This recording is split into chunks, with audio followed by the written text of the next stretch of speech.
I made mention of this a while back. When I was younger, I used to wake up on Saturday mornings, not just to watch cartoons, but wrestling. WWF Superstars. It would be the only time I would want to get up early on Saturday mornings and yet not want to get up early for school every day.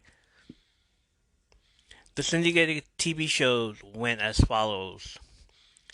Saturday mornings, I'd wake up at 8 to watch Masters of the Universe, Thundercats, Gummy Bears, Gummy Bears. No, not your Gummy Bears. The real Ghostbusters, or Back to the Future, and sometimes some G.I. Joe. After I looked for WWF Superstars, this was what I used to like to watch. One day after watching WWF Superstars and searching for Gilligan's Island, I came across a channel that had other types of wrestling. I stopped. I decided to watch. This was women's wrestling. These ladies were gorgeous, a bit overly dramatic, and none of them could wrestle. Not the norm from watching Earthquake smash some random jobber or the Ultimate Warrior having a 2 minute match. These were women who decided to wrestle without any inch of training. They were flopping around all over the screen. I was hooked. Imagine 8-year old me watching this and not realizing what I wasn't watching wasn't really wrestling. I said it. That's not the point. At least for another hour. Every Saturday I was entertained. In a house where I didn't wait to go out and hang out with my friends, I watched a show that got me in trouble. Nobody knew what I was watching, but they knew that I was laughing in my room. And it was at that moment when this gorgeous lady came on the screen. Her name was Godiva, and she rode a horse to the ring. My eyes met her smile. Her smile met my eyes. Am I saying that right? When friends ask me who was my first female crush, I tell them Godiva from the Gorgeous Ladies of Wrestling. They didn't know who that was. I went to school and asked around if they knew of this, and nobody did. My friends were all into wrestling. We just talked about every moment we got, but nobody wanted to admit that they watched Glow. Enter Godiva. Beautiful, long, blonde hair, her voice, her English British voice. They did promos in between matches, vignettes, and every week on Saturdays I would want to watch what this woman would say. I sometimes found the others funny. Colonel Nunchaka, who was Russian and was head of the KGB, yeah, KGB, would have this thick accent, and at times I would laugh because it was so cheesy. But when Godiva spoke, I would stop what I was doing just to watch her. Ever been in a trance? You're so focused, your eyes fixated on just one thing, and don't realize what else is around you? That was me. Every time this beautiful British woman would show up on my screen, done. I was done. I was donezo. Unfortunately, it's what got me in trouble. I keep saying this. I It did. I'm watching, and of course, I usually keep the door to my room closed, locked. Don't want anyone coming in. This time, I was careless. I forgot all about the lock. Godiva, my beautiful crush, my beautiful female wrestler from Coventry, England, her vignette, an advice show. But the bad thing about this is that a pervert keeps calling her. Pervert? Yeah. Enter my mom. What the hell are you watching? And like a record scratching, my entire world just crashed. You you might be wondering, how did this happen? I think it would have been okay if my stepdad walked in instead, but she told him what I was watching, and needless to say, she wanted him on her side. So I wasn't allowed to watch this anymore. And obviously, I got the talk. Oh, you know, the talk. Just because I'm a certain age and I was watching this gorgeous woman talking a promo, blah, blah, blah, yada, yada, yada. One of those times where I actually wish my stepdad would have stepped up. See what I did there. But instead, she tells him and he sides with her, of course. Of course, it didn't stop me. I find out about it later through my next door neighbor. I tell him about it. We try to watch it. But it's weird. Again, why am I. Why is this weird? Why is this awkward? This is a show that nobody in my school wanted to talk about. Nobody wanted to admit it. Not even my best friend. Alright, so let me end this cold intro on a good note. It was one of my favorite shows, and once my mom got over the shock and awe that's also wrestling, but with women, and they barely knew how to wrestle, she let me watch. I became a fan of Glow. The gorgeous ladies of wrestling had some of the best. Had one of the, a few of the best. Okay, only one of them was the Tina Ferrari. Later, a decade later, would wrestle for the WWF as Ivory and became multiple time women's champion and WWE Hall of Famer. Told you it wasn't all bad. This show was gorgeous.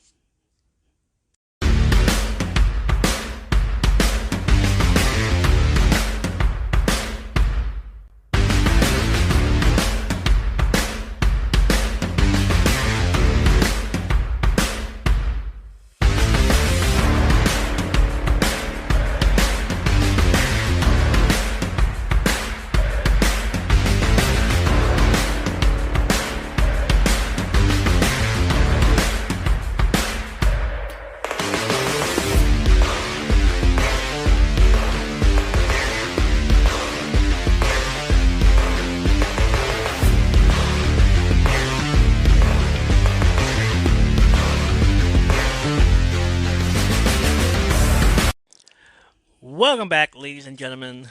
You are listening to From the Under the Apron podcast. I said I would get to wrestling soon enough, but I also said I would do TV shows and movies.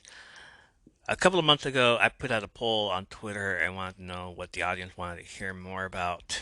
The options were the Darren Aronofsky movie, The Wrestler, more Heels, possibly season 2, Fighting with My Family, a movie about former WWE and current AEW wrestler Saraya, or we can talk about Glow. 75% chose Glow, but since then I've been putting it off. Looks like today is the day we're going to talk about the next show. So strap right into the DeLorean, get those popcorn buckets ready. We're going back to the 80s at a time when women's wrestling wasn't really the norm. Alright, the first season consisted of 10 episodes and were all released on June 23rd, 2017. The series was created by Liz Flahive and Carly Manch, who also double as writers and producers of the show. Liz being a producer on Nurse Jackie and Homeland. Carly's past credits include the show Weeds, also Nurse Jackie and Orange is the New Black. So they already have a lot of experience in TV shows about leading ladies and conventional women. Executive produced by Genji Kohan, who is also the creator of both Weeds and Orange is the New Black. So she is giving back and supporting her friends. Directed by Jesse Perez, who is a former music video director. Past credits include a bunch of Foo Fighters music videos, including Big Me, Learn to Fly, and The One. The Selena Gomez Bad Liar music video, directed by and directed 5 episodes of New Girl, 10 of Nurse Jackie, 18 of Girls, and 5 of Glow.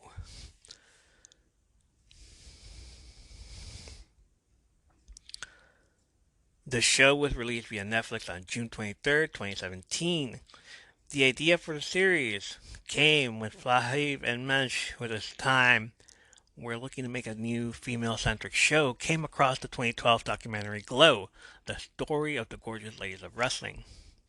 Before this, neither women had heard of the Glow wrestling promotion, and they became intrigued by the premise of producing a fictionalized version of it. They found a storyline intriguing as a way of exploring the aftermath of the 1970s women's liberation movement, with Flahiv telling Rolling Stone, "We wanted to look back on the 1970s coming out of the women's movement and into the 80s and ask the question, did it work? Did things get better?" To this end, it was important for the series to maintain a tension between whether the league was exploiting women or empowering them. Ursula Hayden, the owner of the Glow Company, served as a consultant on the series and helped Flahiv and Mensch with creating the show. Hayden was also on the original 1980s promotion as Babe, the farmer's daughter. Chavo Guerrero Jr. of the famous Guerrero wrestling family also served as a consultant on the series and helped train the actresses. His uncle, Mando Guerrero, also had served in the same role for the original series. Guerrero Jr. also appeared in 2 episodes of the second season, including the season finale. Starring, I'm going to say their names and who they were paying tribute from the original show. Alison Brie as Ruth Wilder, or also known as Zoya the Destroyer, inspired by real-life wrestler Colonel Nunchaka, who was played by Lori Palmer on the original show in the late 80s. Betty Gilpin as Debbie Egan, Liberty Bell. She was inspired by Americana, played by Cindy Ferda, Scarlett, and Tara the Southern Bells, also. Seidel Noel as Cherry, Junk Chain, and Black Magic Bang. Black Magic has roots in Big Bad Mama, one of the villains on the original show, who would use voodoo to cast spells to subdue her opponents in the ring. Big Bad Mama was played by Lynn Braxton, who died in 2013 from cancer at the age of 61. Brittany Young as Carmen Wade Machu Picchu. Uh, Wrestler Mount Fiji, played by Emily Dole, was her inspiration. She died in January 2018 at the age of 60 after suffering health problems for years, with nationally ranked shot putter before she became a wrestler. Then we got Britt Baron as Justine, Scab Yagi, Kate Nash as Rhonda Britannica Richardson, loosely based on the original Glow wrestlers Zelda the Brain and Godiva. Gail Rankin as Sheila the She-Wolf.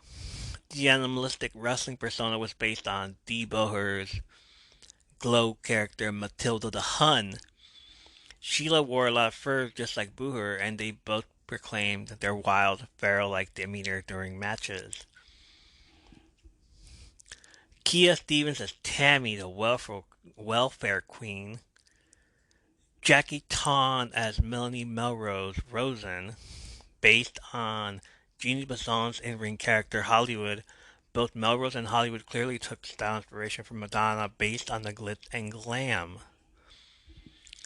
Sunita Mani as Arti Birut the Mad Bomber Prem Kumar. One of the most controversial characters on the show, was influenced by Janine Jewett's Glow character Palestina, a derogatory villain known for stomping on the American flag. Barana Pasca as Reggie, Vicky the Viking Walsh, based on the Glow character Brunhilde, played by Deanne Murray. Like her Netflix counterpart, Brunhilde wore a Viking helmet as part of her gimmick. Kimmy Gatewood as Stacy Ethel Rosenblatt and Ozone Bestwick, and Rebecca Johnson as Dawn Edna Rosenblatt and Nuke Rebecca.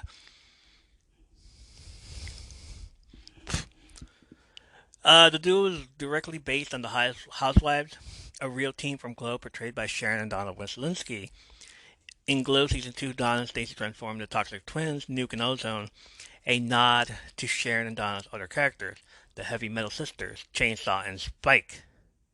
The comedic duo switched back to the beatdown biddies before the gals moved to Sin City. Chris Lowe as Sebastian Bash Howard. Like Lowe's character, McLean was an avid wrestling fan who recognized that there was a market for women's wrestling that wasn't being met.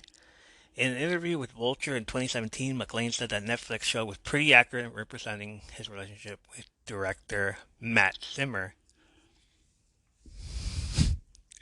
He brought the comedy element to the show that I wasn't going to bring to the show.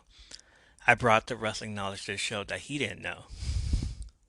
McLean left the original show after 2 seasons, but is still involved with women's wrestling today as a producer of WOW, Women of Wrestling. Mark Maron as Sam Sylvia, somewhat based on real-life director Matt Zimmer. Zimmer was also a B-movie director and is probably best known for directing the 1982 movie Butterfly. His relationship with the wrestlers on the 80s show was fraught and complicated. While many of the women regarded him and his vision as vital components for the show's success, they recall that he was extremely demanding and often verbally abusive. In the 2012 documentary about the original show, Patricia King, who wrestled as Jailbait, recalled that Simber would publicly humiliate her. He goes, "Your ass looks like a bunch of mashed potatoes," and I was just so hurt, she said. But he was just so mean, he just did that in front of everybody. Meanwhile, Lisa Moretti, who played Tina Ferrari, Ivory from WWE, compared Simber's motivational strategies to that of an abusive husband. Simber defended his tactics in an interview with Vice this past June. The key was discipline, he said. If anybody got badly hurt, I would feel guilty, so I came down hard. Vice also spoke to several women who said they faced sexual harassment or uncomfortable physical incidents on set, including Cheryl Rusa, who played Lightning. Rusa told Vice that when Simber invited her to a meeting to discuss her character, he came onto her and touched her butt. I couldn't remember pinching her ass, and I wouldn't know why, but she says I did. Simber told Vice when asked to comment on Russo's allegations, am I going to sit here and contradict her? He also denied having knowledge that any of the women were harassed by any male crew on the show. Critical response. Glow was praised by critics upon its release. On Rotten Tomatoes, Season 1 has a 94% approval rating with an average score of 7.66 out of 10 based on 107 reviews. The site's critical consensus reads, with spot-on 1980s period detail, knockout writing, and a killer cast, Glow shines brightly. The first season has a Metacritic score of 81 out of 100, based on 37 critics, indicating universal acclaim. Darren Frank of Entertainment Weekly gave the first season an A rating, calling it a silly smart masterpiece with an ensemble cast entirely made up of breakout characters. Sophie Gilbert of The Atlantic said, "It's just a blast to watch women having so much fun. Glow fully owns its campiness and showy athlete." Sophie Gilbert of The Atlantic said, "It's just a blast to watch women having so much fun. Glow fully owns its campiness and its showy aesthetics, but is smart and subversive underneath the glitter." The pro wrestling community response, however, was the series received mixed reactions from some of the original Glow wrestlers.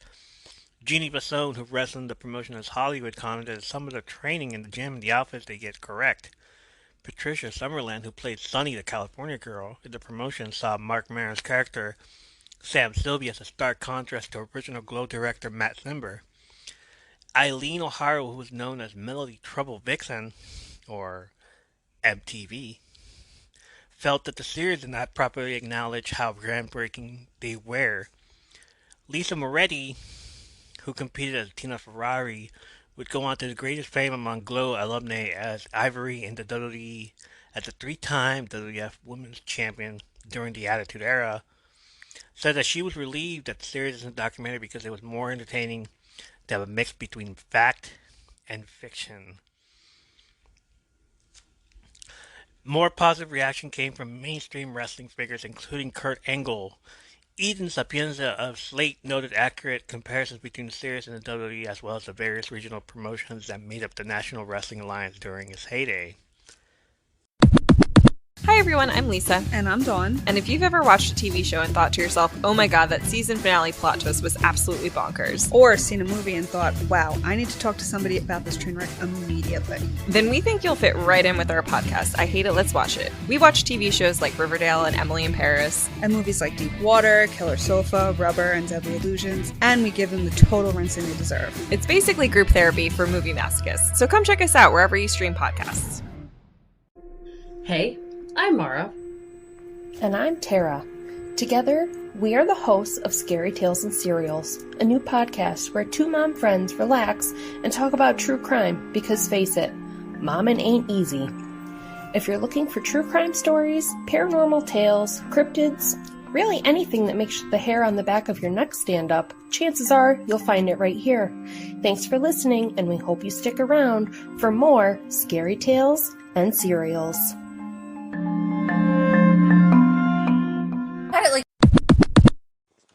Synopsis of the first episode, which was called The Pilot. Desperate to jumpstart her career, struggling actress Ruth Wilder heads to a casting call at an LA gym and quickly realizes it's not a typical audition. The show starts off with the credits.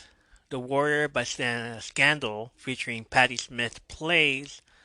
The song went to number 7 in the United States and number 1 in Canada, as well as number 1 on the US Rock Top Track chart, and won the BMI Airplay Award in 1984. It was also a hit in Australia, where it peaked at number 6, and in New Zealand and South Africa, peaking in both countries at number 11. The music video for the song was directed by David Hahn. The opening songs of the shows changes throughout each episode, but the series features several songs from the 80s as well as tracks from the 50s, 60s, and 70s. The opening theme used for the full-length opening titles in episode 1 of each season is The Warrior by Scandal. Quiet Riot's cover of Come On Feel the Noise was used for the season 1 trailer, while Maniac by Michael Sembello was used for the season 2 trailer, and Listen to Your Heart by Roxette for the season 3 trailer. Songs covered by the cast include the Thompson Twins' Hold Me Now and Barbra Streisand's This Is One of Those Moments. Ruth, who is played by Alison Brie, you may know her very well as Annie on the hit TV comedy show Community. Apart from Scream 4, she has also done voice work on Robot Chicken, American Dad, and is the voice of Unikitty in the Lego Universe movies. Ruth is auditioning for a part on a TV show. She performs the part with gusto. In this world, there are good guys and there are bad guys. And we are the good guys. You see that name on my door? It's my father's name, son of a bitch. But this isn't about him. This is about justice. This is about holding on to what's ours. This is about my company and my name. And I will not be bullied into submission.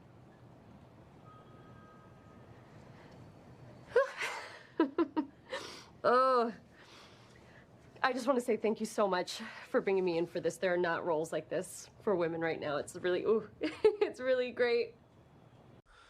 Only to be told that she was reading the male role and that her part of a secretary telling her boss that his wife is online too. She is thanked for her time and leaves, but instead of leaving and going home, she hides in the bathroom for an hour until she sees Mallory, who is the casting director at the audition. Mallory is played by Amy Farrington, who is best known in the hit TV show SWAT, and plays Detective Piper Lynch, a tactical consultant to the SWAT team. Ruth complains to Mallory that she is often brought in to read for a part, but is never cast. If there's something that needs to change, she wants to change it.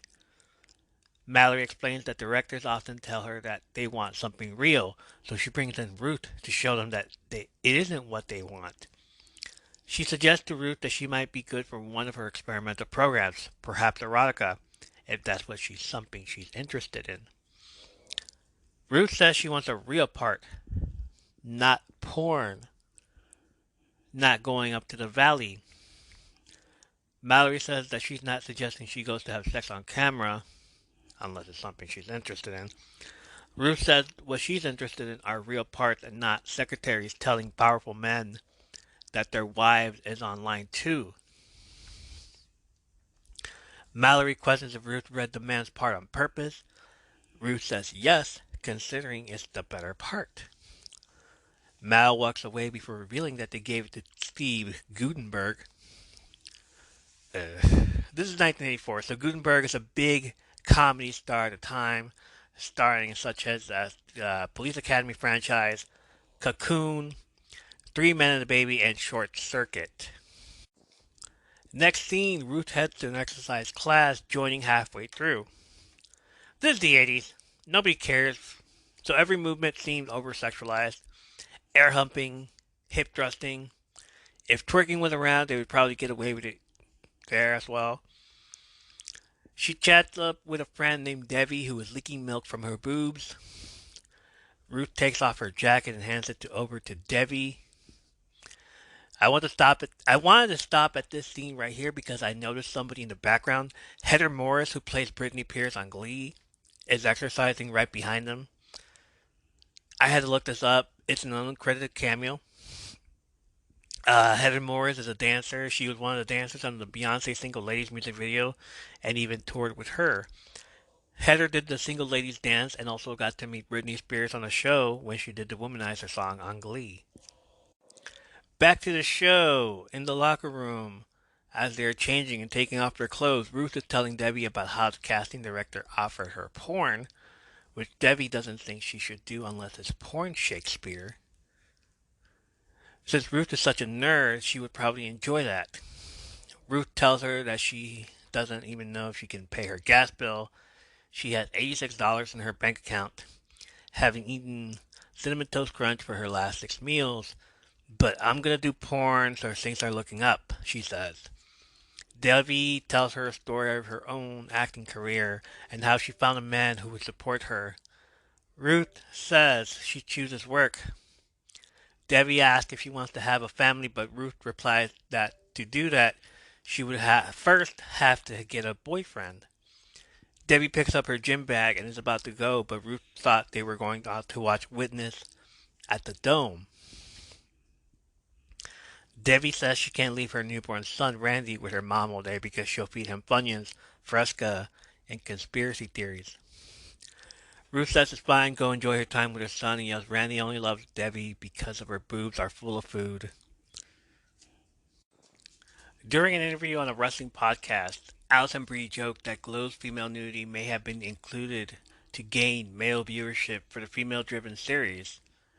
Betty Gilpin has sort of talked about that. The nudity and our bodies, she quotes. That exploitation has been like the Trojan horse of the show, where we're smuggling in real, intimate stories of these women's lives under the guise of, like, tits and ass and women wrestling. Brie admitted that she thought the show's nudity was done well because it was realistic. I will say I like how they use nudity on this show and on Orange is the New Black. It's women again taking ownership of the nudity and not doing it in a way. You sort of catch people in nude moments or changing their clothes or whatever, and it's not super, I look sexual and perfect in this moment of being naked. It's more sort of realistic nudity, which I like. A person changing a shirt and you see her tits. Next scene, Ruth heads home and starts to get ready for bed, then discovers a light blinking on her answering machine. It's Mallory, who tells her about an audition, but she's not running it. One that is looking for unconventional women, whatever the hell that means. She says she'll have her girl follow up with the details and that it's not porn. She ends the call with a warning if Ruth ever accosts her again, she will be blacklisted from every casting call in Los Angeles. Good luck. Ruth chuckles with delight and goes to sleep. That morning, Ruth heads out for the audition at a place called Chavo's Boxing Gym. Yes, Chavo's Boxing Gym is named after Chavo Guerrero Jr. There, she finds a large group of other women in the bleachers and joins the group. She talks with another woman, Carmen Wade, and asks her if they've started the audition yet. Then asks her if she's SAG, S-A-G, and the woman replies that she's part Cherokee. Ruth tells her it's not porn. The woman behind them, Rhonda, buttons up her top awkwardly. Another woman is dressed as a wolf, and the woman next to Ruth says she didn't know they were supposed to wear costumes. Sam Sylvia joins the group and sits on the ring apron, greets the group, saying that did he do anything? He tells them not to talk, to just look at him and smile. A woman he knows, Cherry, asks him to tell him what they're doing there. If it's another one of his trashy vampire movies.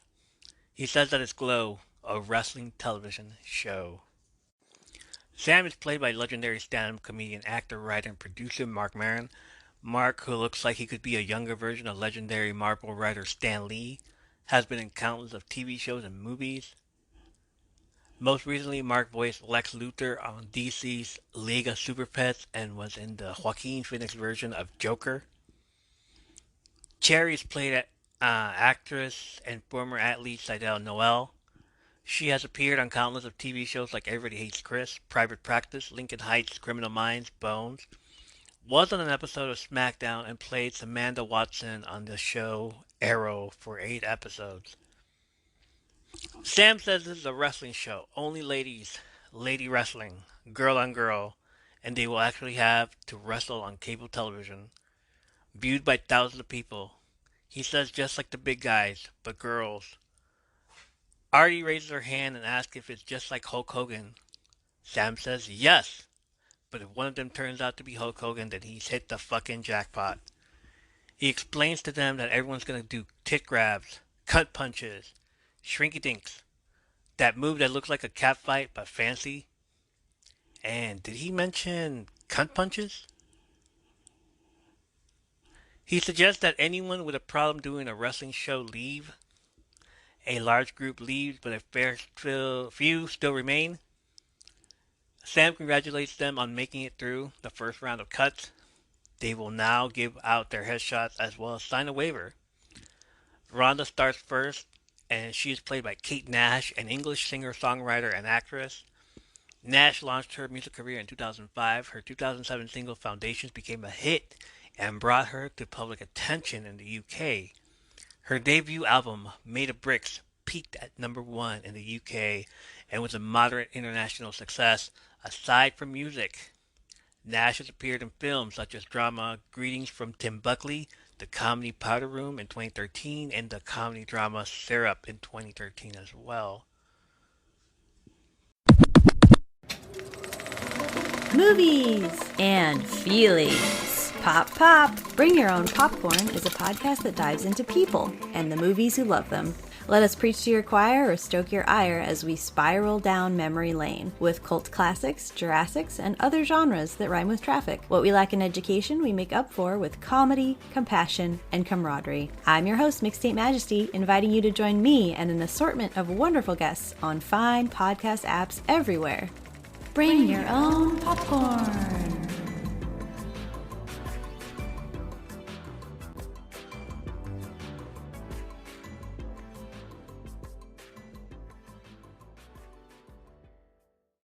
Hi, everyone. This is JJ, the co-founder of Good Pods.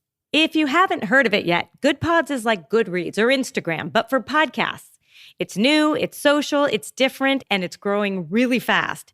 There are more than 2 million podcasts, and we know that it is impossible to figure out what to listen to.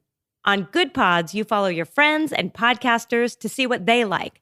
That is the number one way to discover new shows and episodes. You can find Good Pods on the web or download the app. Happy listening. Up next is Carmen Wade, played by Brittany Young, who's been on Crazy Ex-Girlfriend and appeared in the 2017 Katy Perry music video of Swish Swish.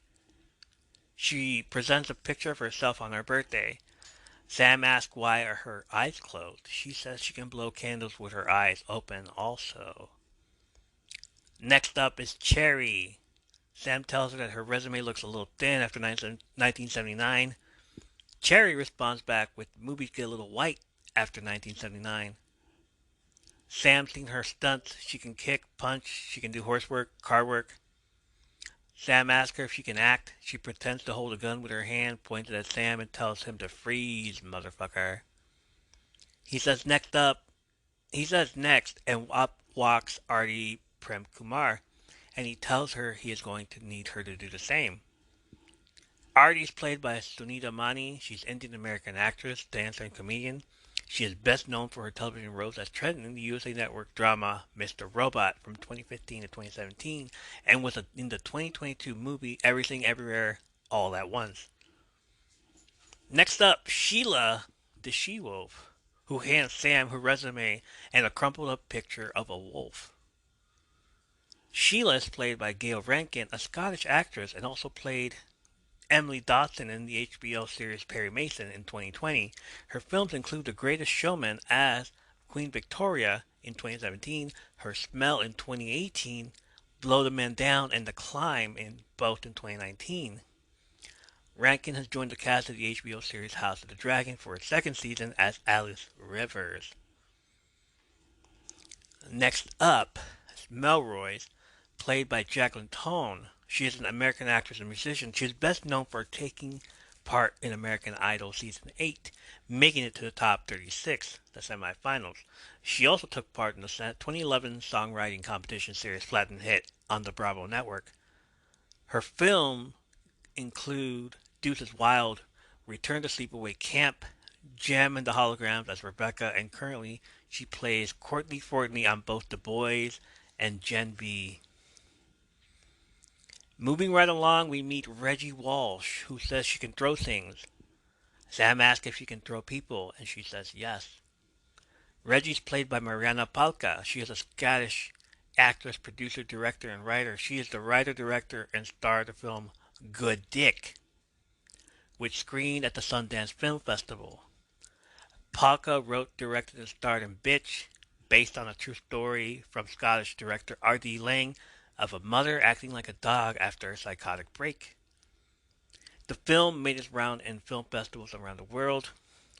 After its world premiere at 2017 Sundance Film Festival, in 2007 she appeared on one episode of Drunk History as Martha Washington, Drunk History Volume 3, featuring Danny McBride. Sam meets two best friends, who tell him a story at exactly the same time. These two are going to end up playing sisters to each other, so I'm going to tell you their wrestling names instead. They are Ethel and Edna Rosenblatt. Ethel is played by Kimmy Gatewood and Edna is played by Rebecca Johnson. Kimmy is co-creator of the Apple Sisters, a World War II musical comedy trio. The group, which consists of herself, Rebecca Johnson, and Sarah Lowe, started in 2007 in New York City. They received critical acclaim at the 2008 Montreal Just for Laughs Comedy Festival and moved the group to Los Angeles where they continue to perform. Kimmy played a hairstylist in Smosh, the movie, and was in 5 episodes of the Netflix drama Atypical.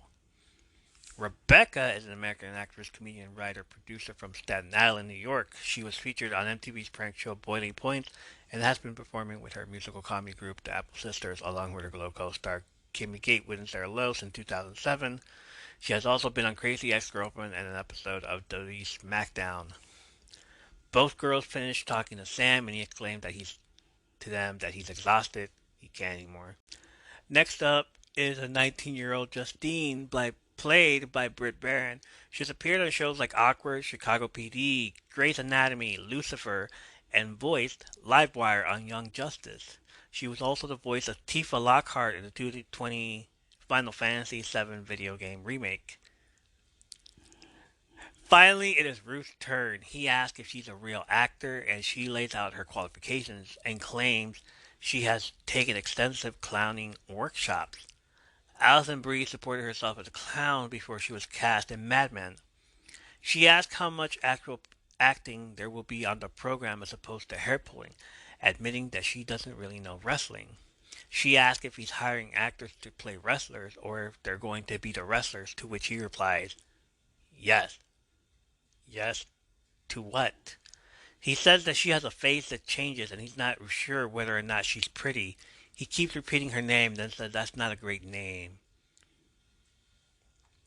That night, she finds herself back home, asking a friend on the phone to wire her $200.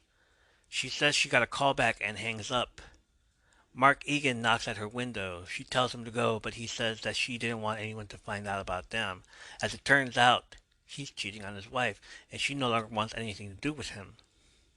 She tells him to go home to his family. He pleads with her, saying that people like them need attention and sex too.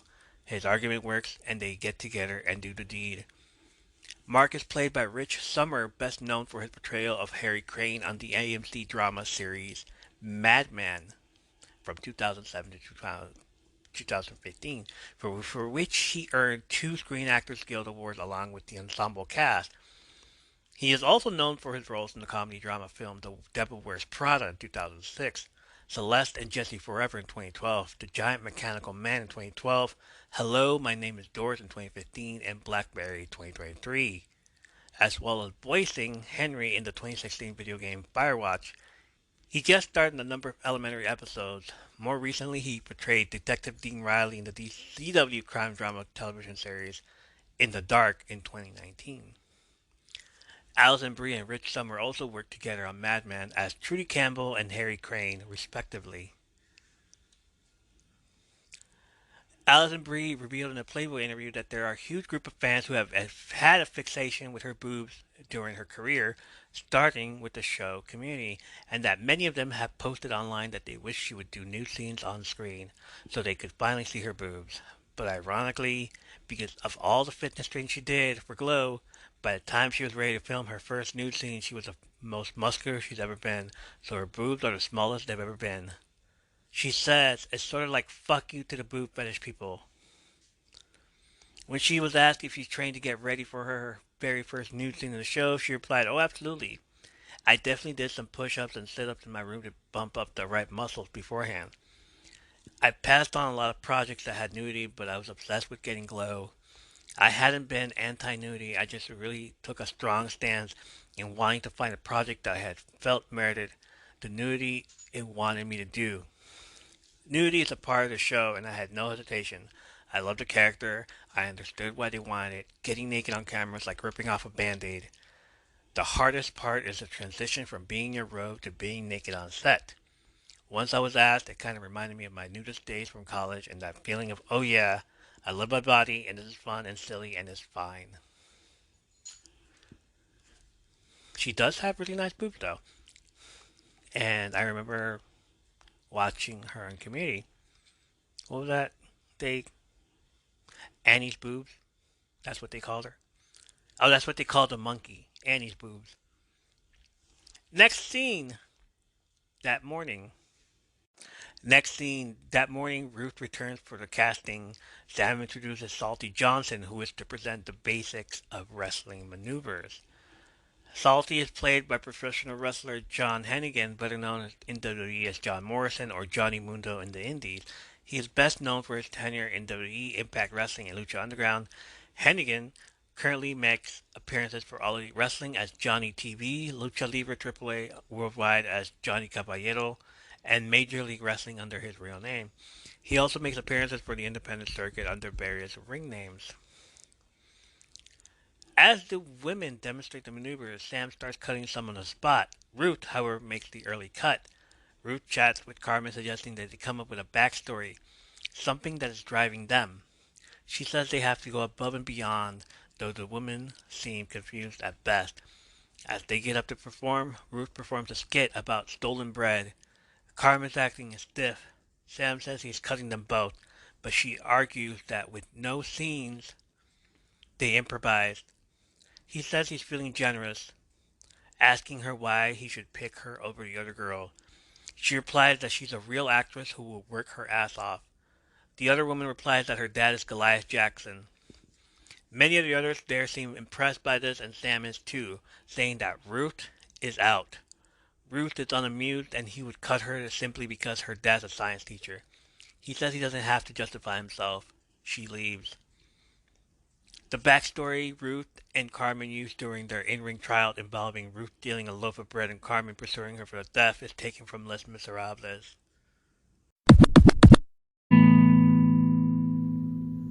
Hey, welcome to the Sweet Life Pod, the show where we create special moments with special people. I'm your host, Sakari Masters. In the Sweet Life Pod, we'll be discussing individuality, peace of mind, and how to attain and uphold meaningful relationships. If this sounds fitting, then follow the Sweet Life Pod on Spotify now. Thank you.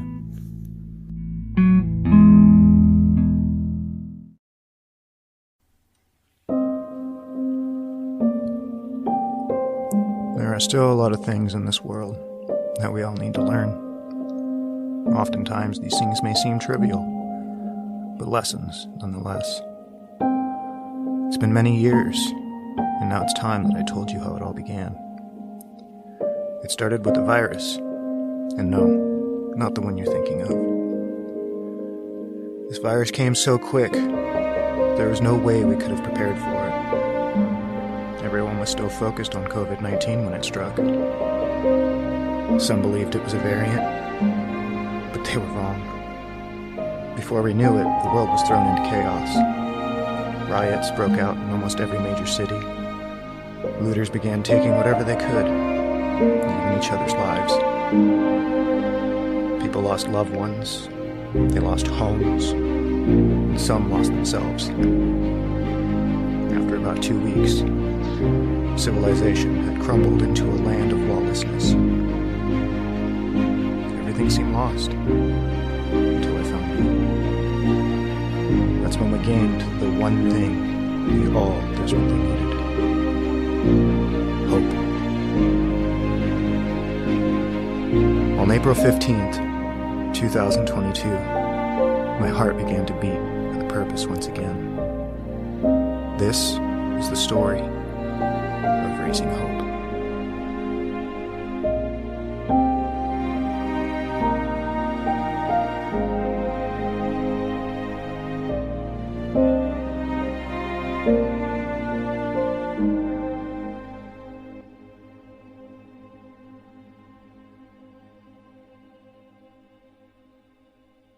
With you.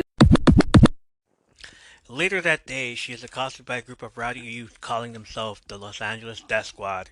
They talk trash to her, calling her a fuckwad and ruining her taco. Then steal her purse and keys. Fuckwad, taco, oh my god. She cries from them to give her the keys, but they take off. Later that night, she is picked up by Devi. Devi is amused she was jumped by kids, but Ruth replies that they were feral and scary. She curses and she tells her not to swear in front of her kid. Debbie, but then notes that he's a baby, so it doesn't really matter.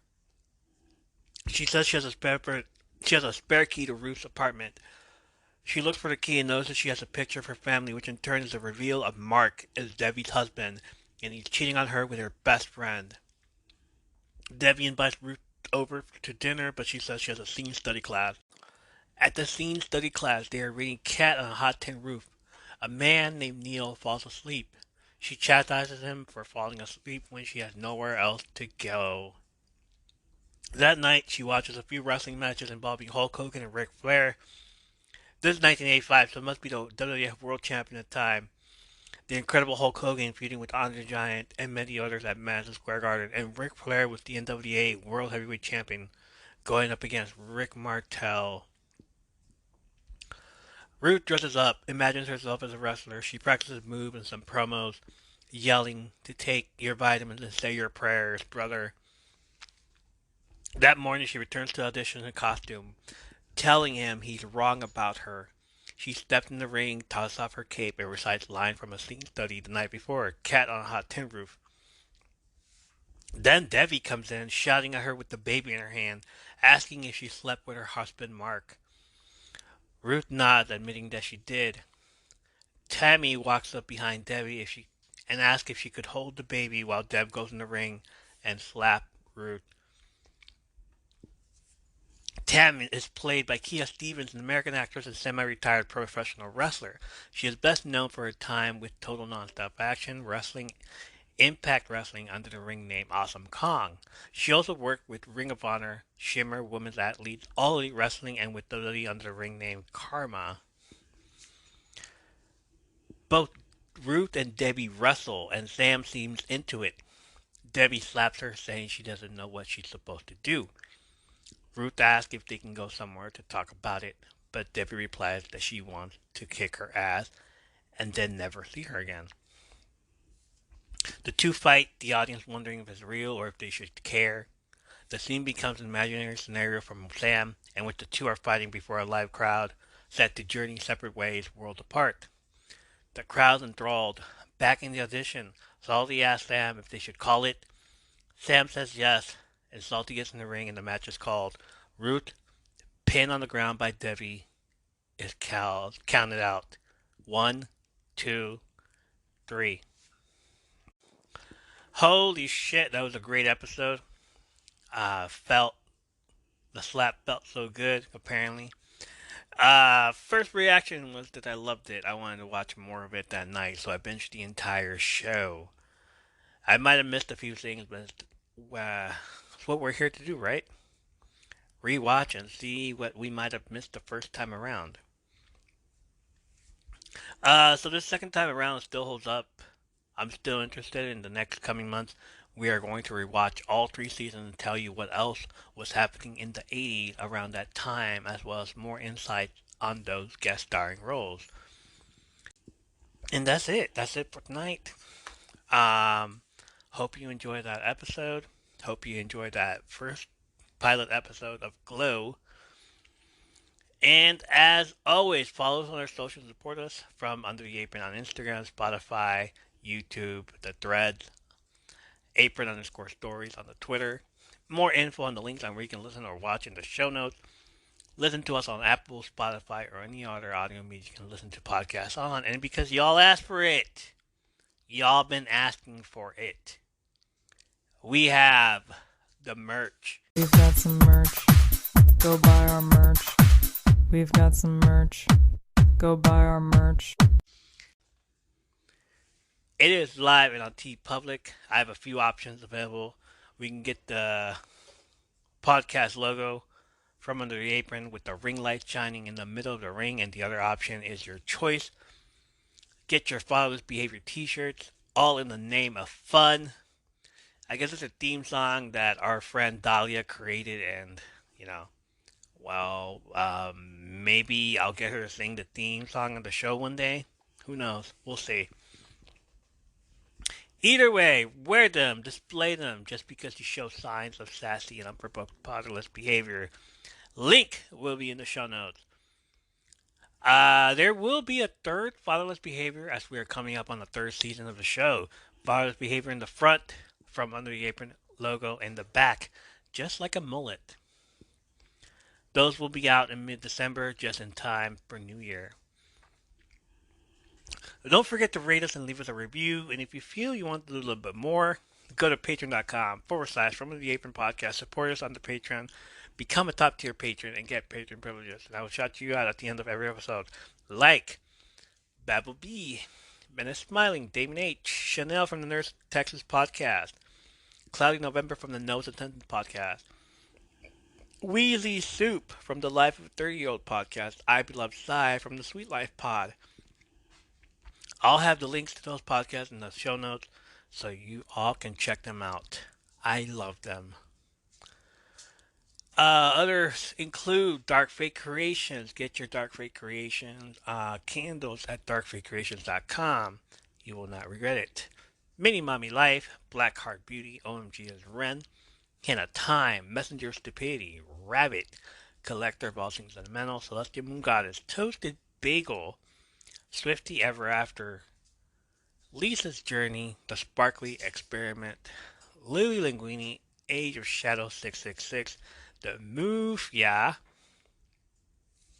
Ivan Campbell Music, Marijuana Barbie, Dissolve Existence, Sad Riot Boy, Queen of the Underworld, Wild Stark, Roman J, Mariah Jace, Little Miss Confidence, Professor Milo, We meet again, good sir.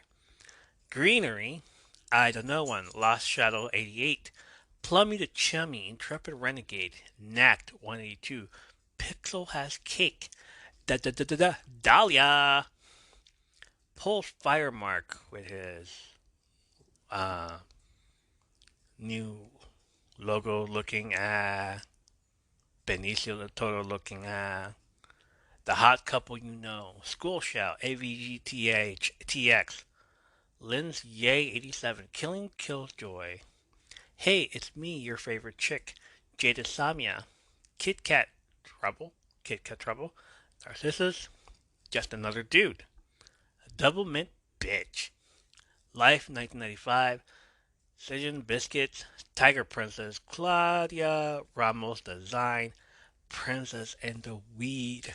Thank you guys for supporting the podcast. Patreon.com/From Under the Apron Podcast. Get your name shout out. Support the podcast. Check out the show notes for links to other podcast trailers you heard on this episode. Send us a message of your favorite wrestling stories, horror stories, questions, comments, ratings, or requests at our email. It is FromUnderTheApron@gmail.com. Thank you for listening, join the live, staying, the gift, and be to me. Tell your friends. Join us next time for more stories, movies, and TV show reviews, as well as wrestling-related stories when we come to you from Under the Apron. Take your vitamins and say your prayers, brother.